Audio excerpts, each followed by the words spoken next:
আজকের আমি একটা স্ন্যাক্স রেসিপি আপনাদের সঙ্গে শেয়ার করব। আমি কণিকা রেসিপিতে সবাইকে স্বাগত। তাহলে চলুন শুরু করা যাক আজকের রেসিপি।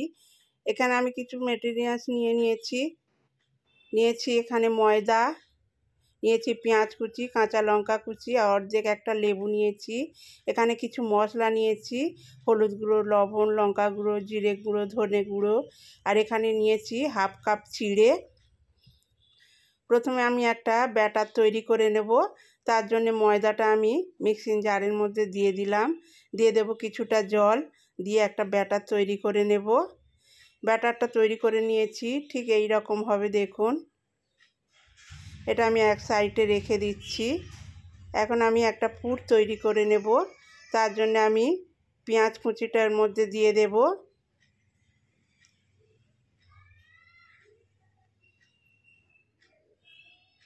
লঙ্কা কুচিটা দিয়ে দেব, আর যে চিড়েটা নিয়েছিলাম সেই চিড়েটা আমি ওর মধ্যে দিয়ে দেব।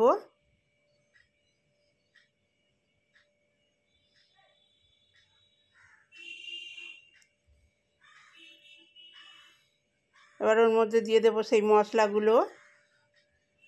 সব মশলাগুলো আমি ওর মধ্যে দিয়ে দিচ্ছি।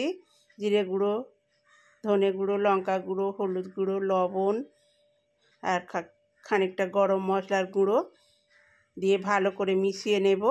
এখানে একটা জিনিস আমার স্কিপ হয়ে গেছে, ময়দার ব্যাটারটার মধ্যে আমি স্বাদ অনুযায়ী লবণ দিয়ে দিয়েছিলাম। চিড়েটা আমি শুকনো নিয়েছি, কারণ নুন আর লেবুর রস পেঁয়াজ দিয়ে মাখালে চিড়েটা নরম হয়ে যাবে।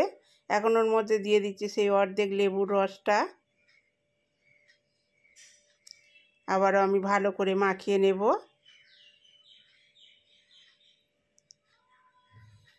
এবার এটাকে আমি এক সাইডে রেখে দিচ্ছি।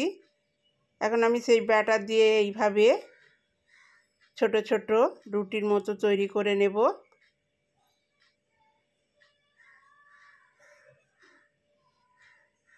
এগুলো একদম পাতলা হবে দেখুন।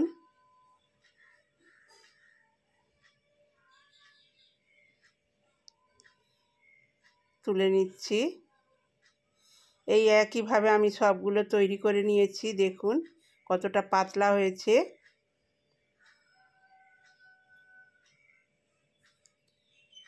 এখানে আমি 2 চামচ ময়দা নিয়ে নিচ্ছি, আর ওর মধ্যে সামান্য জল দিয়ে একটা ব্যাটার তৈরি করে নেব।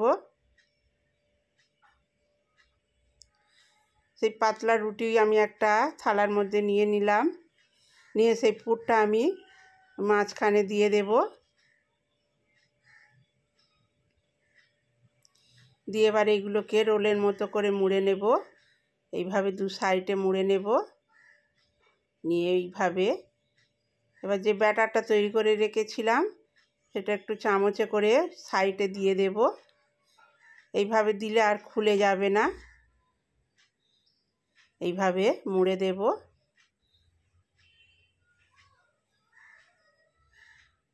আরও একটা করে দেখাচ্ছি আমি।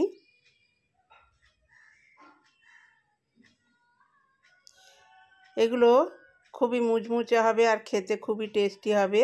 একবার হলেও বাড়িতে বানিয়ে আপনারা দেখতে পারেন, আশা করি ভালো লাগবে।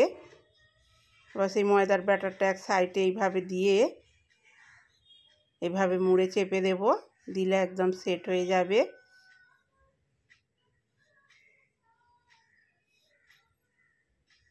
এই একইভাবে আমি সবগুলো তৈরি করে নেব। এখানে আমি কড়াই তেল বসিয়ে দিয়েছিলাম, তেলটা গরম হয়ে গেছে।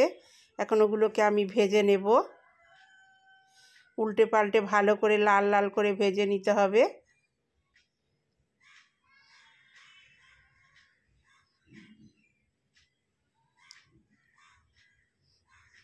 দেখুন এগুলো একদম ব্রাউন কালার হয়ে গিয়েছে, এগুলো হয়ে গিয়েছে, আমি তুলে নিলাম, আবারও দিয়ে দিলাম। এই একইভাবে আমি সবগুলো ভেজে নেব, তারপরে একসাথে আমি দেখাচ্ছি।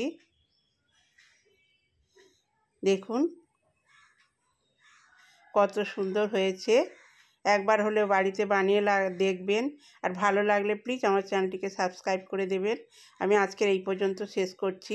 সবাই ভালো থাকবেন, সুস্থ থাকবেন।